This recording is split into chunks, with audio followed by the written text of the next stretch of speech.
we'll bring Keith in on this. Apparently, Keith Smith, at Keith Smith NBA, the stall of the conversation to trade Chris Paul to Miami is that Miami wants back their picks that they gave Oklahoma City in a previous deal. What's going on, pal? Hey, how are you guys? Yeah, that's the word. Is the Heat are, they want some of the picks back. They want maybe some of the things loosened on that a little, and good for Miami for asking. Who knows if that's what they get, but you never get it unless you ask. So that seems to be a little bit of a hold. There's a couple other teams that are poking around Chris Paul a little bit to see the challenges. It's nothing to do with this year or even next year. It's that third year salary that hanging out there seems to be what has teams a little wary about going all in to make a big trade for him. How about if Miami was able to get Chris Paul? We talked the last time about what if they got Russell Westbrook? Where would that put them? What would a Chris Paul, Jimmy Butler tandem do? Yeah, I think they'd be pretty good, at least for a year. And those two guys they're buddies. They get along. They're part of that whole crew of guys that all, hangs out together and does things together in the off season. So I think you could, see that being workable. The challenge is, how good is Chris Paul going to be a year from now? How good is Jimmy Butler going to be a year from now? Where are those teams going to be standing? Because that becomes the issue. Those guys are both on the wrong side of 30, if you will. Paul's well on the wrong side of that. So that becomes the challenge. And then beyond that, for the Heat, it's what they'd have to give up to get him. It's definitely going to be Goran Dragic. We know that for sure. That's going to be the big salary matching piece. And then from there, what else do you have to give up? And then as you start to look at it, you have to kind of question, geez, are we actually better with this guy, or are we better hanging on to the guys we already have? Right. It seems like the question, Keith, would not be per se how good will Jimmy Butler and Chris Paul be a year or two down the road, but how healthy and durable that they would be. I mean, we've already seen Chris Paul miss a lot of games, and the way Jimmy Butler plays, his style, and frankly, the Miami Heat style of basketball in general is one of, a lot of collisions and hard-nosed Pat Riley-esque play. So that's kind of a recipe for either great success or complete bust from a health standpoint. Yeah, it absolutely is. That becomes, the challenge at this age. And then, you mentioned it with Miami. The whole idea is, you come here, you're going to get in, the best shape of your basketball life, and you're going to really be, killing yourself. I don't know that, it's not that Chris Paul is not, a guy who's in good shape, and it's not that he's not a hard worker and those kind of things, but I don't know that he's exactly, willing to jump in there and be, killing himself to get in a shape. Now, on the flip side, you could look at it and he might look at it and say, hey, this is exactly what I need to get me through the last couple of years of this contract beyond this season, and still as a high-level, high-end productive player. So, it's going to be one to watch. That's kind of the last big thing that's hanging out there before, all the rest of us can kind of close up shop for the summer and move on to, whatever else it is we do in our limited free time here. Yeah. Is there any scenario in which you see Chris Paul playing for the Oklahoma City Thunder next year? They're fairly limited, but I could see it if a team like Miami or Minnesota or Washington is not willing to jump in there and go take him on, or won't pay Oklahoma City to take on some other stuff as well. Because really at this point it's a little bit like you're shuffling deck chairs around on the Titanic.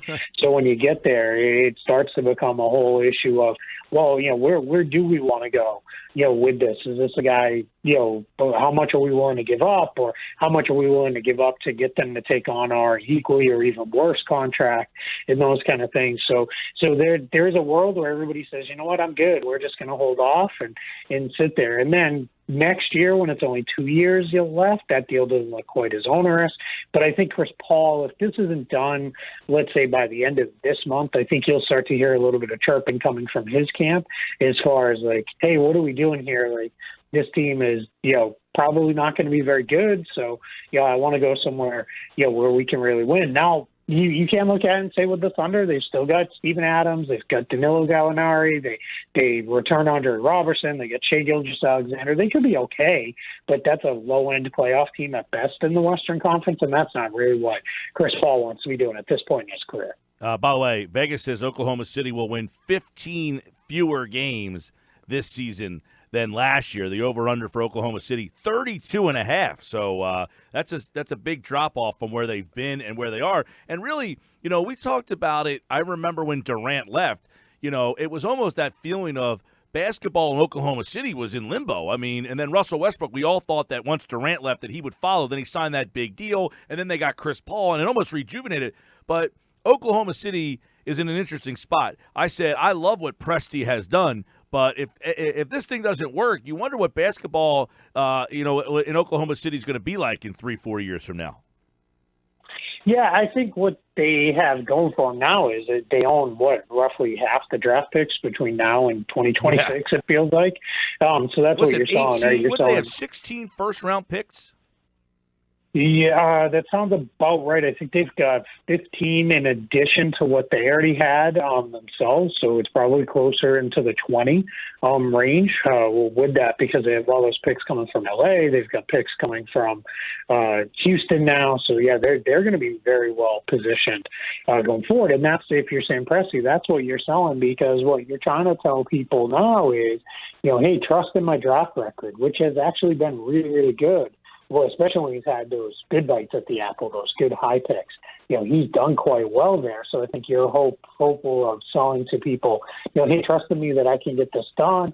That's what it is. And we've seen that work in the smaller markets where people, they'll latch on to their young guys more so than, they don't get impatient like in New York or in LA does, where, these kids are okay, but get them out of here so we can start winning around superstars. The smaller markets get more attached to their guys because that's what they become. They become their guys. So I think that's what his hope is going forward, is that he's got enough there. And, and then Chris Paul, Steven Adams, Gallinari, maybe you can return even more assets to that team in future trades. Okay, let's. We got a bunch of these win totals. They just came out now that the all season is kind of done. So we want to get your thoughts on where these teams sit. They have Golden State at 18 games lower. Vegas does from last year to this year. Is that not fair, or do you think that sounds about right? They won. If they were to win 18 games fewer, they would have 47 wins. Keith, 47 wins this year would not have made them a playoff team. Yeah, that sounds like it's in the right range. I would say somewhere high 40s is what I would think for them. So 47, 48, 49, 50 kind of being the best case scenario, because the challenge for the Warriors is just going to be overall depth. They don't have a ton of it. They've still got some good high-end talent. And I think what you're hoping for there is that you're a pretty good team, and then Klay Thompson comes back earlier than expected, and he's really able to lift you into being a really good team. And then you hit the playoffs, so it's kind of that team nobody wants to play. So I think that's where you're hoping for the Warriors. So I think that sounds about right. What team do you think, Keith, has positioned itself? I mean, I guess I would say outside of maybe what the Sixers have done and what the Clippers have done, what team do you think that has positioned itself to really make a real title contention in next year? Yeah, you didn't mention them, but obviously the Lakers are there with Anthony Davis, LeBron James, and then filling out that roster with a bunch of veteran guys who I think they're taking a little bit of a beating on how good those guys are, but those guys are all quality NBA rotation players, and that's really what you want. But the Utah Jazz have really put themselves in position to do some big things, and I think the Milwaukee Bucks and Denver Nuggets, by in a way not doing a whole heck of a lot, they were really good teams last year. They're going to be really good teams again. They retained their guys. Denver went out and added Jeremy Grant for free. Essentially, they gave up just a protected pick for him, and then Milwaukee, they re-signed everybody but Malcolm Brogdon, added a couple other vets around there that should fit in quite well. So I think those teams are going to be pretty good too. I'm kind of surprised because I feel like the Jazz have gotten a lot of credit, and deservedly so, but the Trailblazers quietly went out and they got us on Whiteside. Vegas is 44. Who's that? Portland. Portland at 44. Yes. That surprises me because I thought they also got better. I know I guess they get Jerkic back, so that helps. And then they brought in Whiteside, and I just thought in general they had a quietly decent. Well, they did. They lost Evan Turner and but Harkless. Them and the Pacers, I think, had really good off seasons and kind of went quietly. Yeah, the key guy Portland actually lost. You didn't mention is Al Frugamine. Al Frugamine, yeah. he was a big time player for them. He was their best defender That is at true. the 3-4-5 position. So that's a pretty huge loss for them. And they don't really have any form of replacement for him. It looks like they're probably going to go with Zach Collins as their starting four-man. He's a very different group. They're going to kind of go really big up front to go along with the smaller guards. But they again, another team did do a whole heck of a lot. But they re-upped with Damian Lillard on the Supermax extension. They've got C.J. McCollum still. You mentioned they'll return Nurkic at some point this year. Whiteside's a great fill-in until they get there. They re-signed Rodney Hood. So those guys are all going to be pretty good. I think Anthony Simons is a kid who's going to take a major step forward. He was arguably the best player at Summer League this year, which is, for a second-year guy, you're hoping to see that, but he really took a huge leap. He's going to be, a real big-time player for them, and I think that'll really help them. Let's throw a couple more win totals at Keith and see if they work. And Brooklyn, 17 games higher. I mean, essentially, they didn't get Durant this year, right? I mean, he's not playing when the season opens. Do you see just adding Kyrie Irving to give them – I mean, they essentially swapped out Russell for Irving. Anything else of significance that maybe I'm forgetting there, but do you see them 17 games better than they were a year ago just because they got Kyrie over D'Angelo? Yeah, that one's tough for me to swallow. If for no other reason, then it's going to take that group a little while to come together. I think they've got good talent. They added good guys, but it's going to take a little bit. And as you said, they're not going to have Kevin Durant, and Kyrie is not a plug and play guy. You have to put him in and then kind of rejigger your system around him a little bit to rebuild things with him. And then the rest of the guys, they're good, but they're all role player quality guys. The addition I like best that they had was David Nwaba at the minimum. I think he's a defender who doesn't need the ball, which is something they were really lacking. So I think they're still going to be a good team, still a playoff team, but I don't think they're going to be 17 wins better than they were a year ago. Not this year. Now, next year, that's when I think if Durant comes back healthy, that's when they could really take off. Yeah, and real quick on Brooklyn, this is a team that was, the 6th seed last year, right? So if they get 17 games higher, I know Brooklyn has them at 45.5, but, you would see them possibly as being like a 3 seed this year, maybe a 4 seed, but that would be a home, they would get home playoff series in there. That would be a pretty big jump for them. Yeah, it would be. It'd be huge, and I just don't see it. Not this first season. Again, I think they might get off to a little bit of a slow start. They're going to be one of those teams that you're going to have everybody around Christmas time. What's wrong with the Nets? Why did we spend so much money on this team? And those kind of things. And then they'll be fine ultimately as things go. But yeah, when you get off to that slow start, that starts to really make it tough to capitalize on those wins right around the 50 win mark. Yeah, that's interesting because I kind of felt maybe differently only because I think the signings of obviously KD and Kyrie and even DeAndre Jordan have almost taken the focus off the fact that the two kids, I don't want to call them kids, young players in LeVert and Dinwiddie can really develop around these three they signed, and I feel like that gives them an opportunity to have some real firepower. Now, you're right. It could blow up in their faces. Kyrie could be ball dominant, and a guy like LeVert or a guy like Dinwiddie can wind up regressing because of those guys that they added. But if it's the opposite, if they develop along with what they brought in, I think the Nets can be that kind of a good team to really be scared of. They could be. Here's your challenge with Dinwiddie and LeVert. Those are two guys that at this point in their careers are best with the ball in their hands. Yeah. And D'Angelo Russell was actually pretty good off the ball and was very content to play off the ball at times. Kyrie's not that guy. He wants to have the ball. He's going to be, especially this year without Kevin Durant, he's got to be their primary playmaker. So I don't know how much you're going to see Dinwiddie and LeVert working with the ball, and that could cause that kind of a little bit of that, stagnation in their development because that's going to be a challenge. A guy who I think he's already been pretty good. He's still, despite winning the 3-point contest, so it still remains a little overlooked.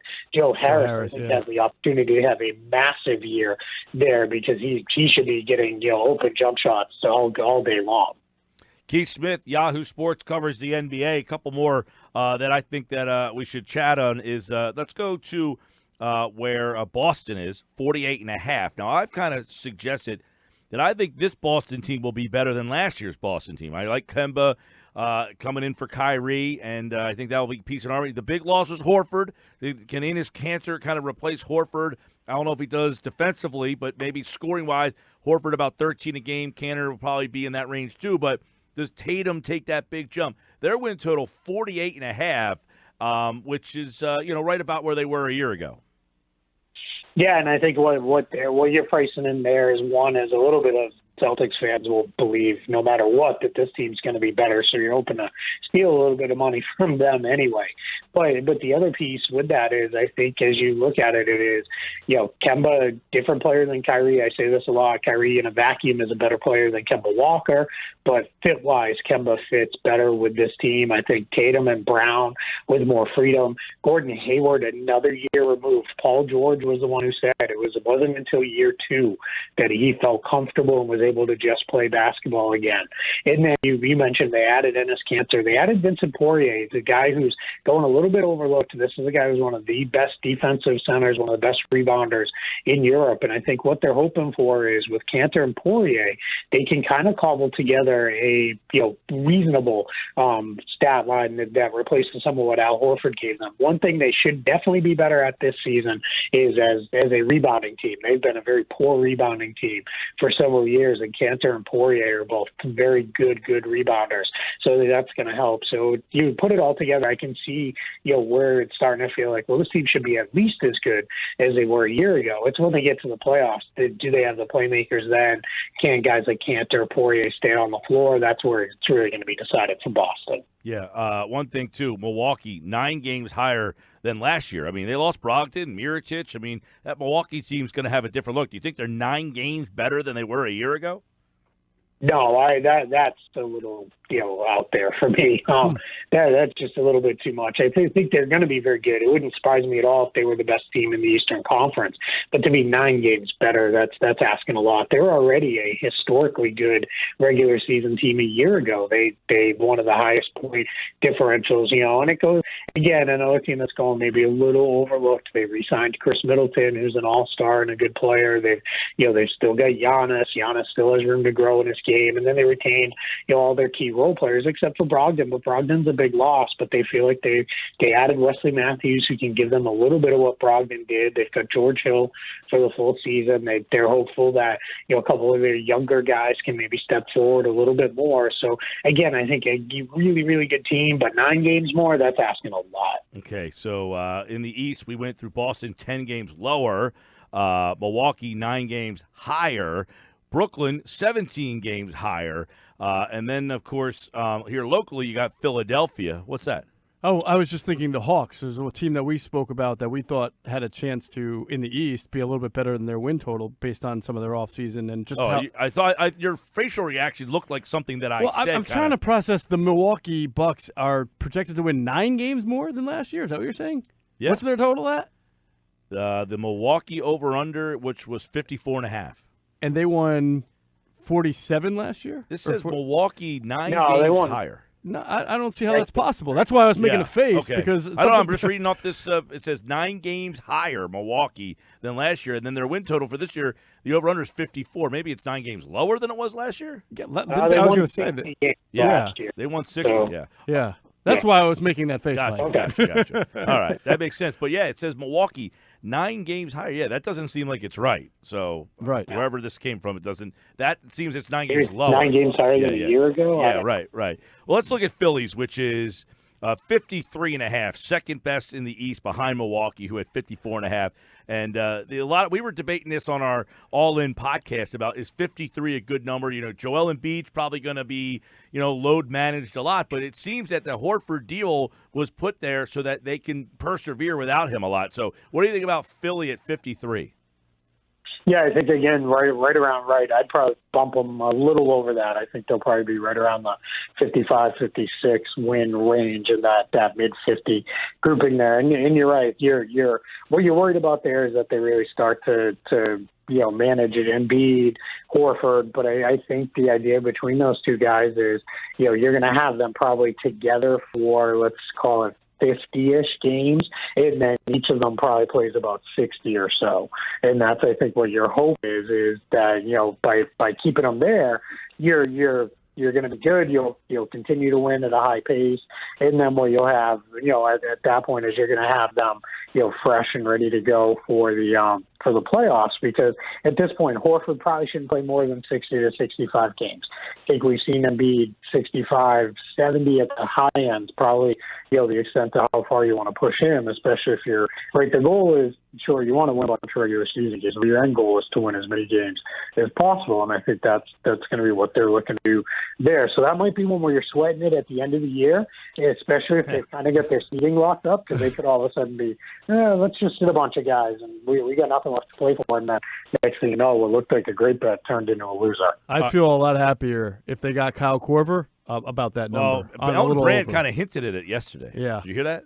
I did hear him say that, yeah. We'll leave you with this. The Sixers' long-term max agreement, Ben Simmons, not the surprise that he signed it, but I want to get your opinion on this. We talked about this on Monday, Keith, was that he originally was going to play for Australia, and then he decided he's not going to play for Australia. And then there's been some talk that Tobias Harris has come out and said, well, he's hitting a lot of jumpers, and he's shooting them with confidence. He even hit 2 threes against me in a one-on-one game. We've had the videos here in Philly with Markelle Fultz, so that kind of stuff sometimes. But the fact that he decided not to play for Australia, is that a sign to you that maybe the team or he said, I got to take this shot a little bit more seriously? Maybe. I think it's just a sign of how committed he is to the 76ers, and especially this upcoming season. He wants to give them everything he can, which is obviously great for Philly. I don't like the idea of this late in the game when a guy backs out without an injury-related issue, backs out of playing for the national team. I want those national competitions to be as good as possible, but I get it. His first priority is to be there for Philly, and we hear every year about, this is the whole 10 pounds of muscle season, and jump shot looks better than ever. This guy's, hitting spots on the court, speed-wise that he's never hit before. I kind of throw all that stuff away because, great, that's I can hit a whole bunch of open jump shots in the driveway by myself too, but I'm not about to go play in the NBA. But I think, he looks good. They did the right thing with the contract. They, set that thing up really, really smartly, where it's got the little kind of tiers based on what all NBA level he could make to jump the contract up. Overall, I think 15% trade kicker in there too. Yeah, and that's great for him. No player option at the end. Great again for Philadelphia. And if nothing else, even if this all blows up and it doesn't work with this fit, now you have a great tradable asset because he's locked in on a great contract for the next 6 years at this point. He's Keith Smith. We've enjoyed talking a lot of basketball this year, and the offseason has been phenomenal. Follow him at Keith Smith NBA. The crazy season seems to have cooled off for just a little bit here, and Keith's been along for the ride. We always appreciate his NBA takes. At Keith Smith NBA, Yahoo Sports, Real GM, and we'll be talking more basketball with Keith here on the Boardwalk Honda Hotline. Thanks, pal. Absolutely. Thanks for having me. Yeah, man. And Keith Smith, like all guests, appeared via the Boardwalk Honda Hotline.